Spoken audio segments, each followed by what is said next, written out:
What's up, gentlemen? Good to see everybody again for yet another therapy session known as the Blind Pig, courtesy of BGO after a wonderful Thursday night demolishing on Turkey Day. Before we get going, we'll get into the intros. Top left is Mark. On the board, he hails his Ohm. Bottom left is Bob. He hails his Neophyte. Bottom right is Chris. You can find him as Chris. Top right is John. He hails his Boone. And my name's Derek. You can catch me at Silent Threat. So jump on the board. Let us know what you think. Interact. Please give us a shout. Every week we have a thread dedicated to this podcast, so you can give us feedback. We love to hear it. So I guess the first things that we can talk about, John, you have a little segment that you started, right? Pick one thing you liked and then a couple things that you didn't like. I guess we can tee it off on Thursday. Some things that we liked on Thursday.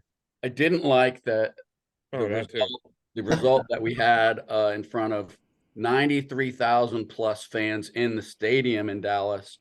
And apparently it was the third most watched NFL regular season game in history, which on CBS, which blows my mind. So I guess I'll flip it to make it a thing I liked, is that a lot of people got to see our quarterback, who, as Kevin Sheehan, I thought he did a good job of basically what Kevin Sheehan said this week was Sam Howell almost single-handedly kept us in that game for 3 quarters. Not that it ever felt like we had a chance to win it, but we were in it. I mean, it was still 20-10 after a scoreless third quarter. Mm-hmm. They didn't score, we didn't score. So I liked that Howell's getting a little bit of airtime and doing well under the big lights. Not perfect, but he did well. I thought Curtis Samuel had a good game. One thing I didn't like, Terry McLaurin. I don't know what's going on there, but I think he was 4 of 11 for like 50 yards. And maybe they just were all over him. I'd have to go back and watch it again. And I'll just tell you right now, I'm not watching it again. But anyway, I just feel like they got to find a way. We got too many really good wide receivers to be able to shut down one of our guys, especially Terry McLaurin. And there are a lot of other things I liked. I mean, we had a big offensive play advantage, like 25 more offensive plays. We blew them out in time of possession, 37-23. But the defense couldn't hang in there. I mean, just to talk about total collapse, 25 points in the fourth quarter. So that's what I got. What'd you guys like?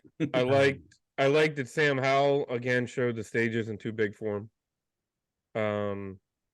He had the one interception, but I think that was at a point in the game that we all can agree that the outcome had been determined. At that point, it's not that it doesn't matter. You don't want to see the interception, but the game was well in hand for Dallas. It was almost panicking, taking risks you don't normally take because of the score. I liked that our defense for a period appeared to actually show up and play football.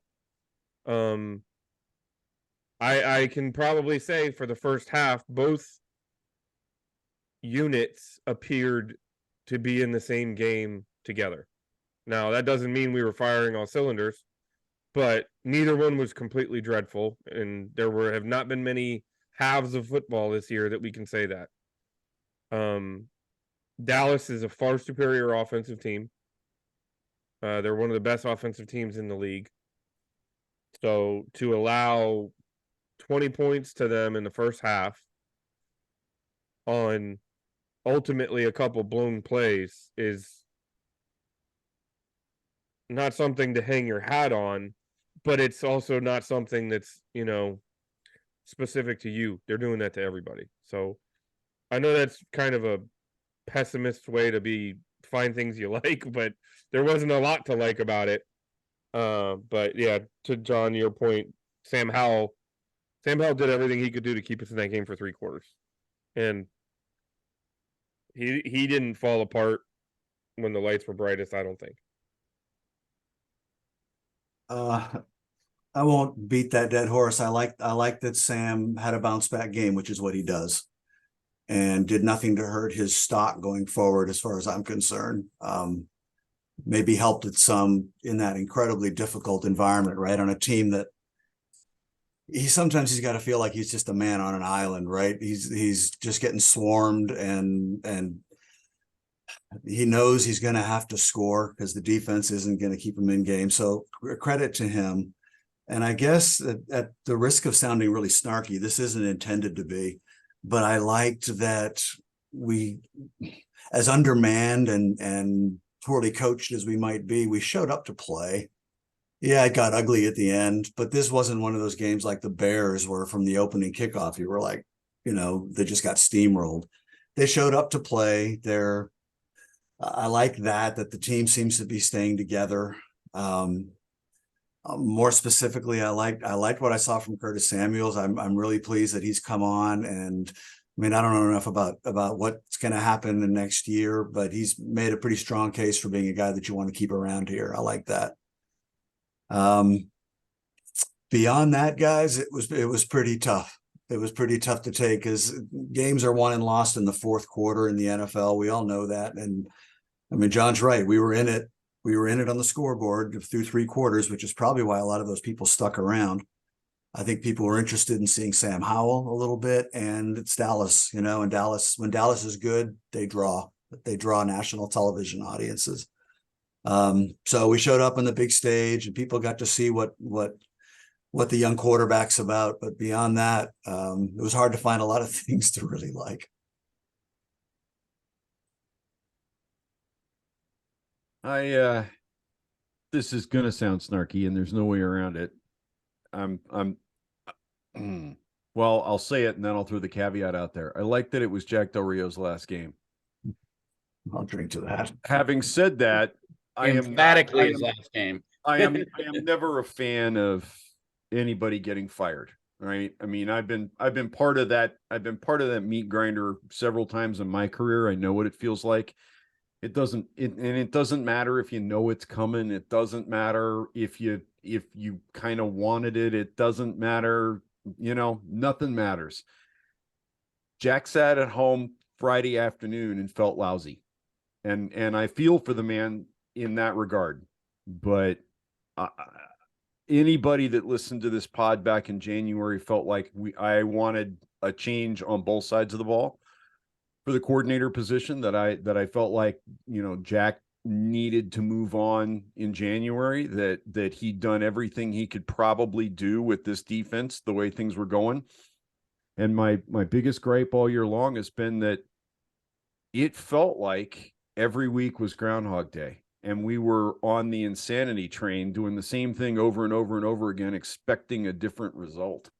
And, I don't know that I expect Ron Rivera to be better.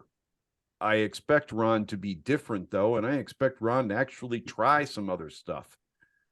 I was also fairly happy that Wieselmeyer went with him. I feel like we took a real step backwards in the defensive secondary this year.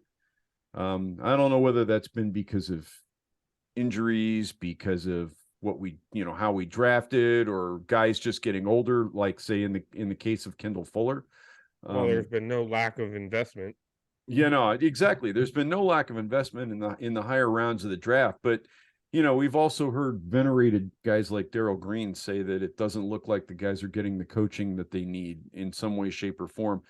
And I heard a bit, I heard Doc Walker talk about that a little bit this week, and Doc has apparently talked to Darryl about it. And Darryl wasn't necessarily taking a swipe at the coaches so much as the fact that apparently, while a lot of really good things have taken place with the alumni since Harris took over, one of the things that isn't really taking place is connecting existing players with guys that played that position from older regimes, which is something that, per Doc's comments, I was left to believe happened quite a bit under Gibbs. That guys had older fellas who had been there and done that to go to and talk with, sit down and, as Doc put it, grab a beer, chat it up, right? Just not so much coaching as it is, hey, look, this is how I handled that, and this is what I did, and maybe you should try this a little differently or whatever. And that really isn't necessarily happening at this point in time. And so I guess maybe that's one of my downs, although that's not part of the game. Another up, which is really going to surprise people, was Dak eating turkey, because I feel like that really kind of put the exclamation point on the embarrassment. And if Ron Rivera wasn't feeling it at that point, and if Ron Rivera wasn't feeling it before then, he needed to be feeling it then, especially after the game when Dak came out and basically went, we've had this plan for 3 days. And I thought about doing it to score before that, but then went, no, it's not quite right. We'll have another chance. Talk about knowing you've got the other side outclassed, and basically coming out and stating it. I'm not a big one for locker room, bulletin board fodder, but man, if that's not up on the bulletin board before the last week of the season, somebody missed the boat somewhere. And I guess I got to plug Sam. Not only do I feel like Sam came out when the lights were bright and played a really great game. Mark kind of alluded to it. I feel like Sam, we expected the defense to carry this team while Sam learned this year. The reality is Sam is carrying this team. We're not winning, but it's not because Sam isn't performing. Sam is doing everything he can do to bring home a W. And most weeks with an average defense, he's doing enough. We really should have a winning record this year. If this defense were 70% of what people projected going into the season, with what Sam has put up, we'd have a winning record and we'd have a playoff spot. We'd be in a playoff position right now. I cannot fault the young man. And my frustration factor, here's my bad thing for the week, has nothing to do with the game. It has everything to do with all the chatter about a top 5 pick and do we take a quarterback? What? We've got a guy that's proven he can do it week in and week out. Take an offensive lineman, get the boy some help. There you go. Chris? Oh, okay. What did I like? The game turned out about how I expected it was going to turn out. So I like that it took until the fourth quarter for it not to be over instead of at halftime. Or earlier. I'd like to just talk about the turkey leg sideline situation quickly. I have never been one to expect any segment of class to come out of that organization. But I just finished watching Bye Bye Barry, which is a Barry Sanders documentary that just came out on Amazon Prime. And, Barry would score touchdowns, and he would either just politely hand the ball to the referee in the end zone or nicely toss it to the referee in the end zone. And it came back, his saying was, act like you've been there before. Dallas acts like they've been there, but they haven't been there since 1992, 1993. So I think it just put an exclamation point on what I already think about the organization and think about the team and think about how they think of themselves and how, for some crazy reason, people all over the country think about them. I know this is on YouTube, so I'll be careful and say, fuck Dallas. No, I've always careful. felt like that team in its current incarnation it's kind of like a front runner, a bully, right? When they're beating up on somebody, Well, they they're got all that. up watching 77-year-old Dolly Parton sing "We Are the Champions," forgetting that in fact they are not the fucking champions. So anyway, I just wanted to bring up one other thing in the game, and I may not have all the facts right, so feel free to correct me. But I did not I think it was the first drive we had in the fourth quarter when we were still well in it, and we had the ball down on our end of the field. We went for it on 4th and 1 from our own 34-yard line. Sam had already got sacked once on that series. He sacked 4 times, 2 on the same series. And the second sack of that series was on the 4th and 1, and which made it Dallas's ball on our own 24-yard line. Of course, guess what they did? So I don't know. If I had the backbone to go and watch that game again, I would look at that play again and just try to figure out maybe the situation was different than it is, in my head with just the one watch with a couple beers on board. because you got to drink beer if you're going to watch Washington play in 2023. But anyway, I thought that was a pretty questionable call. I guess I know it's kind of like we felt like we weren't going to win the game unless we did something bold, but I just didn't feel like that was the call there. Anyway. Chris, were you done? Yes, I'm done. I don't have much else that I like. So. You know what, just from the whole sense that you get, the 30,000 foot view of watching that team, even watching it when it's happening, compare them to, I scouted the Dolphins earlier today. I took an hour and looked at the condensed version of their game against the Jets. And it's just so striking. I've tried to talk about this before and I've never quite found the right words, but watching the Dolphins play today, it's so patently obvious that the coaching and the roster building and the players are all on the same page. They don't always win. They're not perfect. They still make mistakes and they still get beat from time to time. But you can just sort of see what their identity is and what they're trying to do. You get that sense when you watch the better teams. You get that sense when you watch San Francisco. You get that sense when you watch the Chiefs. Sometimes you get it like with Dallas when they're beating up on somebody. You get that sense. When you watch the Commanders play in bursts, you'll see it for a quarter. You'll see it for parts of the game. You'll see it, and then it just disappears. So it reminded me yet again of how poorly constructed this thing has been. And it's not just under Ron Rivera, but that's what we're talking about now. The guys who do the scouting and make recommendations are probably doing a great job on their own. The coaches might be doing a good job from time to time. The players do, but they're not all working together. And it's just never been more obvious to me than it has been as this season has fallen apart, that the Commanders are not constructed right. They're not all on the same page and pulling in the same direction, all those cliches. I think when and if we ever get that here again, it's going to be really, really striking to watch how you can get that momentum going during the course of a season rather than just showing up and every week is tooth and nail and hoping that the ball bounces your way. It just drove it home big time. And I have a funny feeling we're going to see that the rest of this year too. Watch for that when you watch the team and see if you see bursts for a quarter here and there when everyone seems to be on the same page and working together towards something.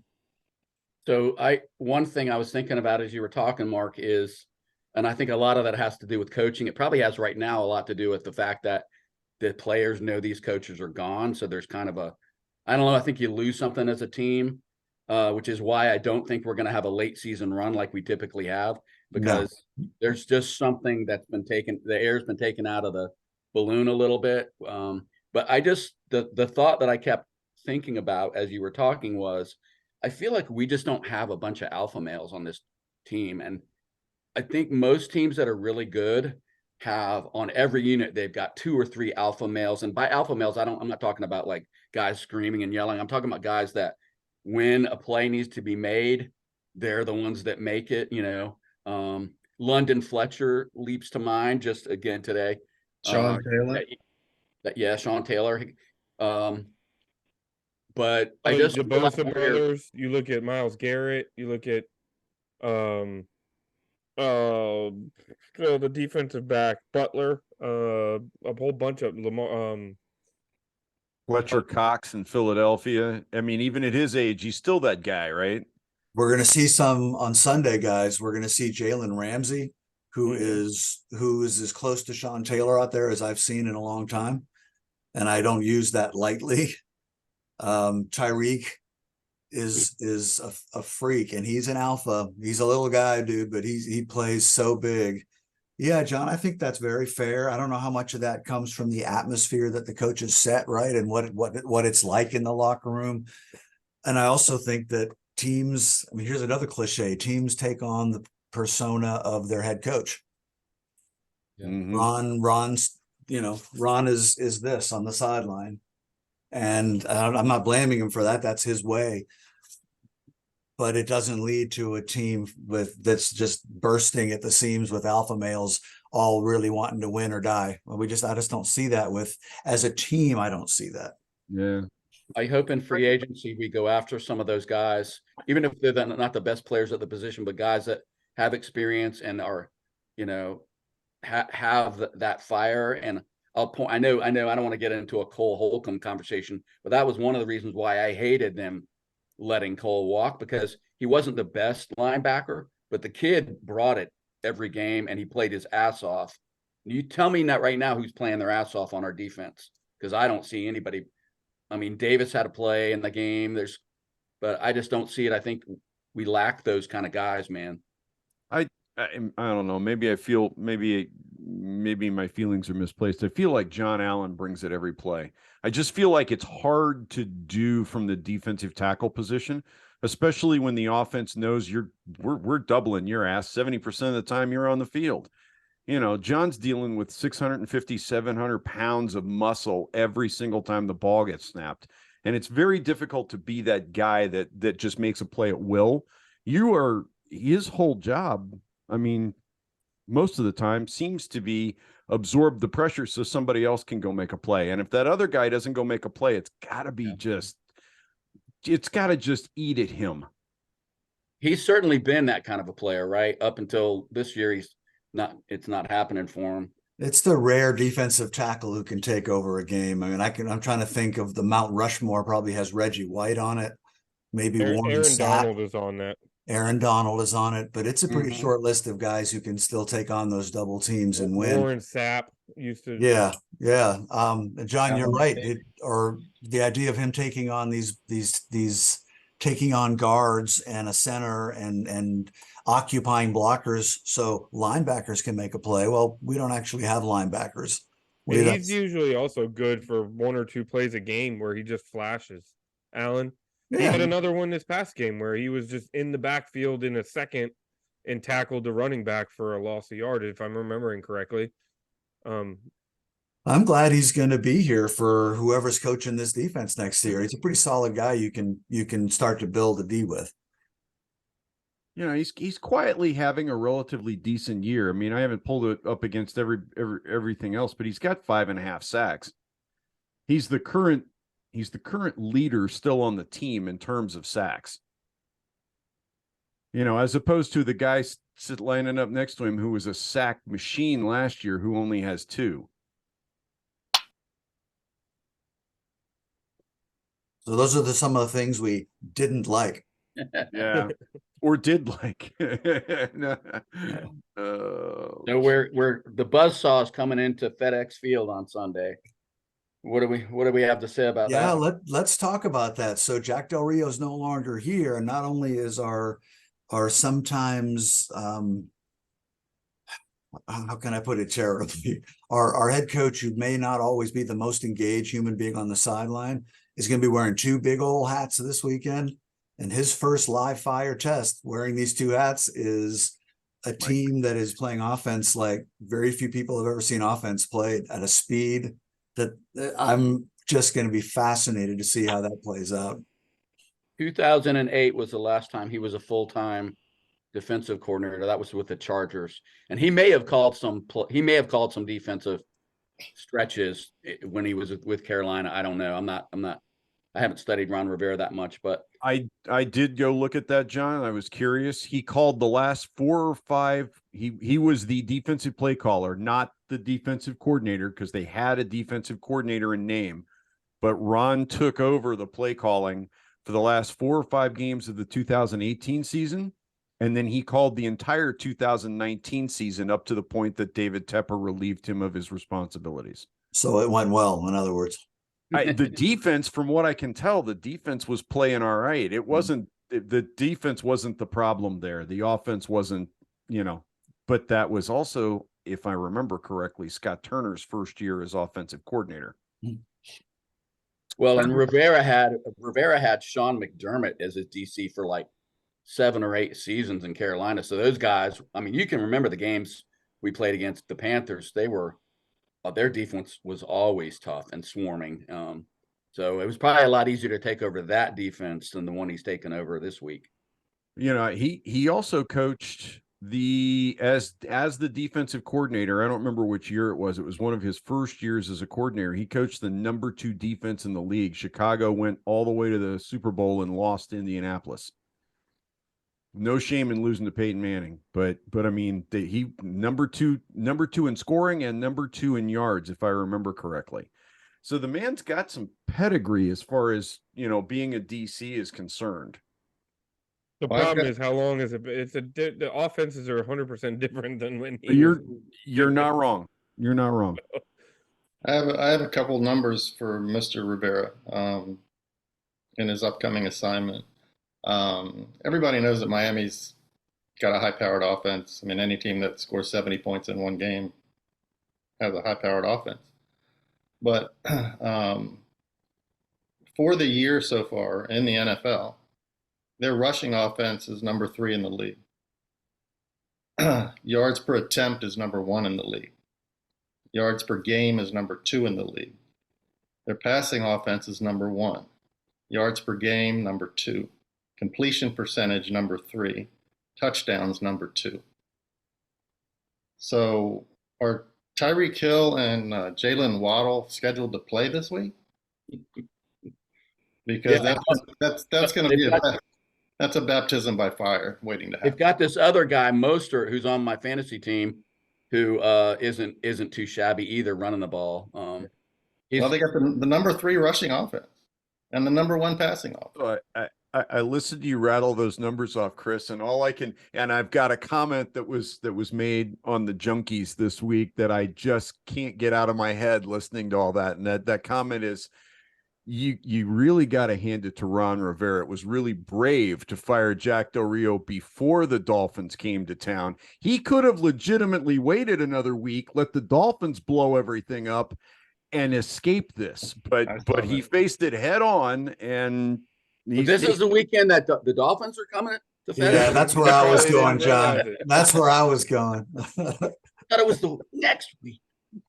So Yeah. just a weird little quirk around this game, and it's a little scheduling quirk. So our last game was on 11/23 on Thanksgiving. We play on December 3rd. We don't play again till December 17th, which means we had 3 games in 11 days, and then we will have 1 game in almost 4 calendar weeks. 23 days is what 1 game in 23 days is what I heard on the radio earlier. So it's just this weird oddity of the way schedules work. Like, not to sound really bad here, but could you imagine if we were hitting this stretch and we were in contention? Yeah. I mean, this would be a godsend. This would be something everybody wants. People will be complaining about Washington getting favorable treatment from the league because that happens a lot. I have good news and I have bad news. The good news is every one of the Dolphins' 3 losses have come on the road. The bad news is that was against the Bills, Philadelphia, and the Chiefs. Those are the only losses on their schedule. Yeah, but FedEx Field, man, that's a tough place to play. Well, is it cold? Yeah, for the guys in burgundy and gold. It's going to be cold and it's going to be raining, apparently. Well, us Southern Florida boys, we don't like that cold or that rain. Didn't I say that? I heard today, since we're talking about Miami and the track meet, that the 5, they got all the next gen stats. One of them was that the 5 fastest recorded times on the field this year for a player, I don't know what their metric is, the top 5 are all Miami Dolphins. And one of them's Mike McDaniel. I mean, running off the field. Mark, while you were talking earlier about teams taking on the persona of their head coach, is there a more sarcastic yet chill but arrogant guy at the podium talking to the press? I mean, Mike McDaniel just oozes a chill confidence and that athletic arrogance that people talk about, except as a coach. It's a cerebral, I'm smarter than all of you people, and I'm smarter than the guy on the other side of the field on Sunday too. Mm-hmm. And so far he's backing it up. and the team plays that way. There's a buy-in there. I don't know if Mhm. you guys have discovered it yet, but they're the Hard Knocks in season that I just discovered yesterday features the Miami Dolphins, and it picked up in mid-season, like after game 7 or 8. And I've gotten a chance to watch just the first episode. And I liked McCarthy before. I'm like, I got a little bit of a man crush on that guy right now. Not because of how he presents himself, but the way that he's got sort of the vibe and the mood that he sets in the locker room and for his players. I highly recommend, because it dovetails nicely with what I was trying to say before about teams and identity and all that. There's a guy who's building an identity on that team. He wanted fast guys, and he wanted a point guard quarterback who could do things like the little blind shovel passes, and everything is like the running game is it hits this isn't delayed handoffs and 6 yards deep like we do time after time. Every run has got a different timing. They're hitting different holes, and they got a thing going on, and it makes me, on the one hand, a little mad and frustrated that we haven't had that here in recent memory, but looking forward to the fact that maybe that's where we might be headed next year with the young coach and analytics and the whole idea of let's operate on a 21st century pace. Well, it's also irritating because he was on the Washington Redskins staff 3 years, and just like we didn't recognize what we might have in Sean McVay if we could figure out a way to get him at the top of the food chain, and nobody saw him coming. He had 2 or 3 stops after us before he got a chance as an offensive coordinator. Mike McDaniel. Oh, McDaniel, yeah. McDaniel did. McVay went straight into it. Mark, listening to you talk, I'm struck, and I've been struck a couple of times watching Miami play. It reminds me of the Showtime Lakers in full flow. It's just the football version, and you know it's coming. You know it's coming. You know they are just gonna fast break you, and there's nothing you can do about it. Well, the one downside to them being on this in-season edition is that one team that we're very familiar with is going to have a big role in it in a future episode. Oh, I'll be watching. Well, maybe. So we got to talk about Tua, man. Tua is a guy that I thought might have his career ended with another headshot. I really thought like he's won, and teams know that, and teams are going to go after him to an extent, unfortunately, because that's how it works in the NFL. But the guy has had an incredible season. He's 70% completion rate, almost 70%, 22 touchdowns, 10 interceptions. He's only been sacked 17 times in the entire season. That's like 2 good games for us, or 2 or 3 games. I mean, it really is. Not wrong. And the thing about Tua is he is no longer like a RPO guy at all. He's only run for 40 yards the entire season. So he's doing it all with his arm, not his legs, which is even more impressive to me. He's extending plays really well. Yeah. And he is also, I heard this stat yesterday, I believe, is number 1 in the league in getting the ball out quick. It's like under 2.4, which is apparently, I haven't seen the metric, but it's by far the best in the league. And you're going to see that on Sunday. They don't dick around. They don't take 7-step drops and read, although you might be able to do that Sunday. But he takes a step and the ball's out. And you're going to see those fast guys getting the ball in space and see if we can tackle.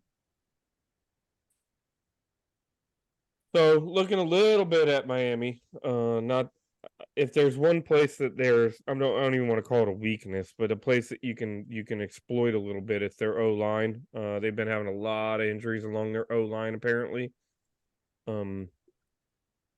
But honestly, like, not to sound completely terrible, I don't know that I have a lot of confidence that our D-line can do anything with it, because we couldn't do it with the Giants or with some of the other struggling O-lines, but like I was saying, Tua is not going to be sitting back there waiting on the rush. I mean, no, he's not.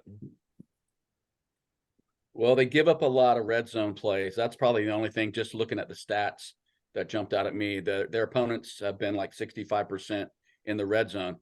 Of course, Miami has been 75% in the red zone. So when you're Well, you can be scoring 65 3/4 of the time in the red zone, two touchdowns, 3 touchdowns with the regular. It's going to be interesting to watch the dynamic with Ron versus McCarthy, like in the first half, because McCarthy has no idea what kind of defense Ron's going to put out there. There is no film to study. There's nothing. I expect that I'm hoping that we'll probably look pretty competitive defensively early in the game. My concern is as the game goes on and we go into halftime and they have a chance to look at what we're doing and scheme things up, it might get away from us a little bit. That's kind of how I see this one proceeding. are we going to go Tanya Harding on Tyreek Hill on the way out to the field or something? Because I mean, who the hell is going to cover him? Is Galuli out? He's already questionable, but he was questionable coming into last week, and all he did was catch 11 balls or something for like 110 yards and a touchdown. So who knows? Well, and Mostert, right? I mean, they're third in the league in rushing, apparently. So, oh yeah, they can do that too. So what's really weird about all this, right, is I know in my heart how much fun it would be to watch our team come out and beat the Dolphins, right? Because they're not supposed to do it. And it's hard not to root for your team to win when you're watching the game. But that's probably the last thing we want to happen, right? So Right. can we talk about that? It's really okay to want your team to play well and still lose the game at this point. I have never felt that way my entire fandom until this season. The only other time, John, that I've ever felt this way, I forget what year was it 2000, when we knew we were bad and we were going to have the number 2 and 3. We ended up with the number 2 and 3 overall picks. That was Samuels the and Carlos Harrington. Rogers draft, right? That was LeVar and Chris Samuels. Okay, yeah, LeVar and And Samuels, I yeah. just remember that was the first time in my life I had ever said, I want my team to lose the rest of the games. And I've never gone back there either until about 2 weeks ago. I will never root for Washington to lose, but I will not at all be disappointed if they do. That's a good way to put it. Yeah, That's- it's that's- 100%. I can root for them to win, and I can fully understand how the long-term benefit of the team is increased with a loss. So I guess we can kick around which I get the popular conversation right now in this area, local DC area, is head coaching candidates. And I think we need to get a GM, and I think Harris is probably going to hire a GM before we really need to start talking head coaching candidate. But I do want to ask you guys, and I think I know the answer, but offensive or defensive head coach, what would you prefer? I don't care. I don't have a preference. I mean, it's an offensive league now, but we've seen what happens if you can't play defense either, right? So bring me a good head coach and then solid coordinators on both sides. I'm not really all that concerned about which side of the ball the head coach comes from. I never really understood that. Yeah, I'm not. I mean, if you put my feet to the fire, I would probably say an offensive coach. And I will say this: I want somebody fairly young and energetic. I want somebody that can connect with these guys. Yep. We're seeing the most success in the league with guys in that Kyle Shanahan, Sean McVay, Mike McDaniel age range, right? I mean, Nick Sirianni's in that range. That just seems to be, with the exception of Andy Reid, the storied old man, and I think he just has a special connection with that team. Of course, any team would have a connection with a head coach that had led them to multiple Super Bowl trophies, and who has the current GOAT, right, quarterback. Yeah, and maybe contender for all-time GOAT. I mean, he's still fairly young, and he's slinging the ball as well or better than anybody that's ever played the game right now. So I want somebody that's not tired, not jaded yet. Which is part of the reason why, I mean, if we're throwing around real names, one of the names that scares me the most that I keep hearing is Jim Harbaugh. And I'm not interested. I'm just really not interested. I'm not to say that Jim is a bad coach. He's not a bad coach. He did great things with San Francisco for 4 years, but it felt like San Francisco was a little bit of a circus while he was there. And I'm not interested in bringing that circus to town. I want less circus, not more circus. It's fairly well documented that he and his brother mix kind of like oil and water to a large degree, I think. And do we want them 60 miles apart in Baltimore and Washington? I think that's a bad idea. So it's part of the reason I want somebody young is to stay away from Jim. Derek, do you have a preference? I think what it would be really nice to look at is to go down through the league and list the teams that we consider successful. And I mean, if 9 out of 10 are former offensive coaches, I might change my mind. You know, if there's some evidence that it makes a difference. Well, I've leaned offensive coach. I've thought, I'd love to have an offensive coach, marry a head coach with your quarterback. We have not had that marriage. We've not had that true marriage since Shanahan and RG3, and it went off the rails. It But was kind of an affair. But what I meant, the system was defined for the quarterback, and the head coach was the one that implemented the system. And then I was listening to the radio today, and Grant and Danny actually brought up a really good point. They said offensive coach 100% of the time, and if no other reason than the simple fact, if you have a defensive head coach and he gets a good offensive coordinator, chances are you can only keep him for a year or two because then he's going to get a head coaching gig. That's fair. Yeah. So the other thing is you can't just, it's a lot more complicated than the question as it's being posed. It's a good question, but what if we don't go GM? What if we go head coach / GM? Well, then you're looking at guys like Belichick and Rivera, who that's how we got to 4 number 1 draft picks on the defensive side of the ball, and that's the other and argument. no offensive line and no quarterback for 4 years, and Belichick has the same struggles where he can't get out of his own way on offense. So, but there's probably examples of guys that have been defensive head coach / GM who have succeeded. But I think it also depends on like what is the role of the head coach in the organization, because I think if he has a lot of power and influence, then that could be more of a problem if he's too focused on the defense.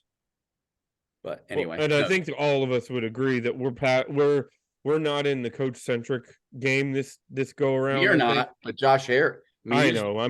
I can't speak for him. This would be the first time he I has, right? In any of his different ownership ventures, that's not the way he's gone. He's kind of a corporate structure guy.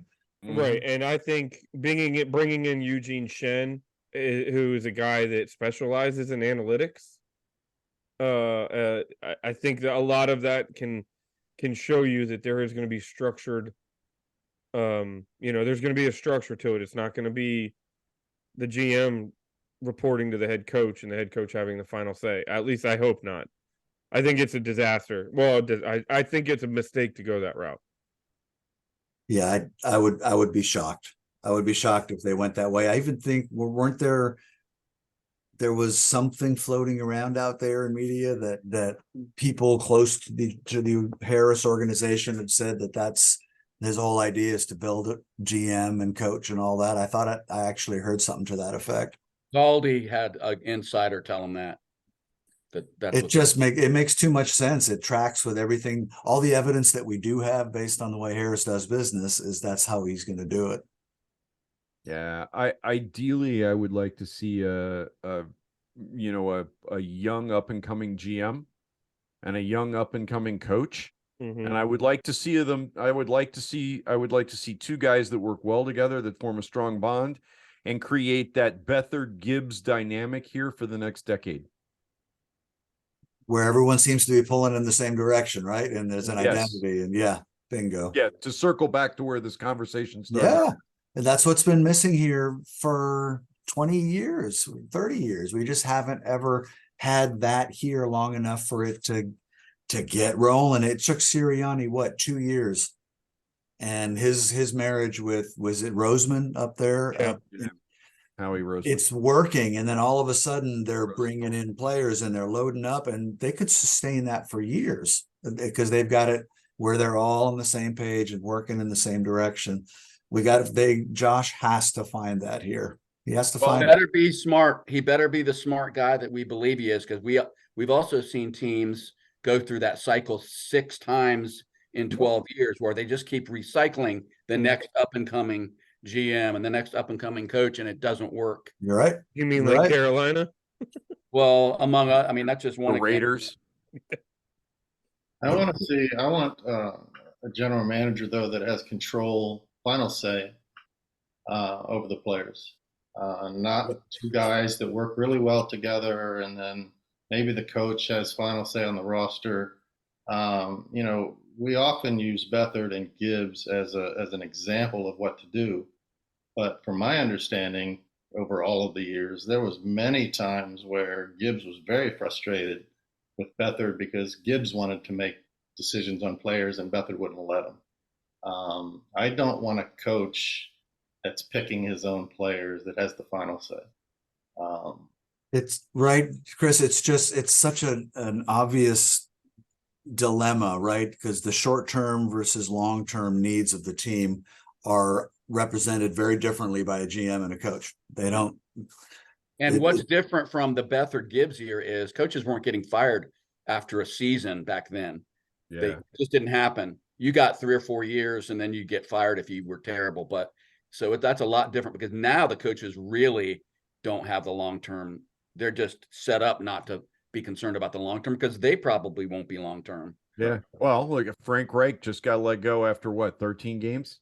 Yeah.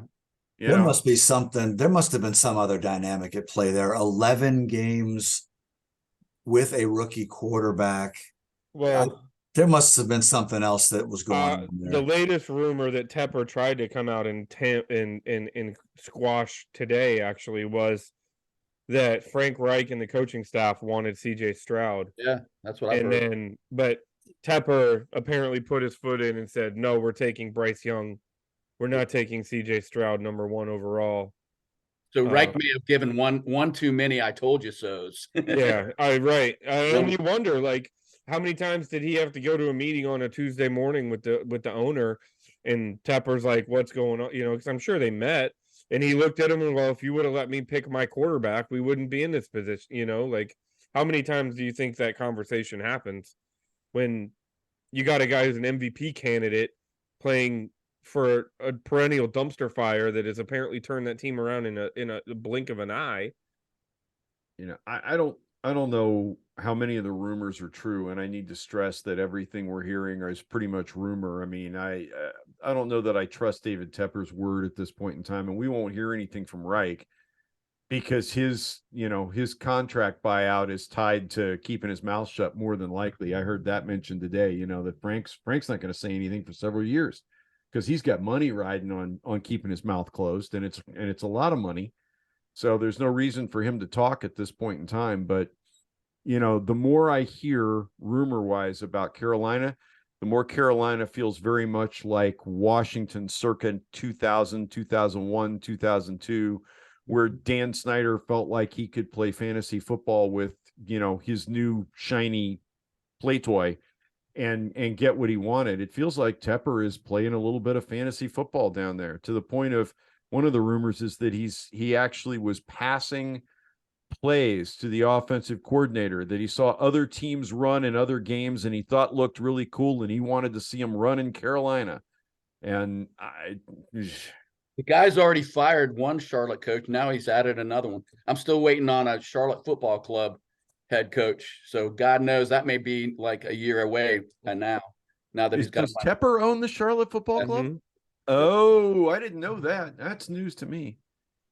Wow. He also fired Matt Rule in a year in the same season, right? Yeah. Yeah. Oh, yeah. After giving him a big contract. Mm-hmm. I mean, that was a fat payout. Not quite, Jimbo Fisher payout at Texas A&M, but pretty close. Well, but so that's not going to be a preferred destination, unlike your Washington Commanders, apparently, which are going to be the hot destination. They might. Yeah, I heard that conversation. A lot of people are slating them number 2 behind the Chargers. Yeah. The thought process is the Chargers are going to move on, but they have Herbert, and that's the tilting point. You know, and I don't think I want to get anywhere near the Chargers. It feels like there is an institutional block with San Diego. They've got all the talent in the world, and for whatever reason, they can't get past the same point in the road year after year after year. They've got one of the most talented quarterbacks in the league, and this was a big topic of discussion in one of the junkie sessions this week too. Would you rather have Justin Herbert or Sam Howell? And one of the guys was like, Justin Herbert all day long. And I forget which one of them it was. He goes, really? Because I feel like Herbert's a loser. He puts up great stats, but at the end of the day, he doesn't win football games. He's on a crappily coached team. We know about that. Well, and that's what he said. Then one of the other guys was like, well, yeah, he's on a crappily coached team with no defense. And the first guy went, and Sam Howell's on what again? You know, I mean, it was a great back and forth. It was comedic, except it really hits you right where it hurts. It does seem like, and I'm trying to step back and do this objectively, which I obviously can't do, but if you are a guy looking for his shot as a GM or a head coach, and the historic franchise from Washington, D.C., which has been in the darkness for 30 years, is looking to suddenly resurface and become relevant again. In this market, you're going to be getting a new stadium. You're going to be getting a chance to build a new practice facility. Wait until you see what the Miami Dolphins practice facility looks like on Hard Knocks, and compared to what you've seen from Ashburn, you start to understand why we are the last rated team in terms of what the players and coaches think, because it's a dump out there compared to the other franchises.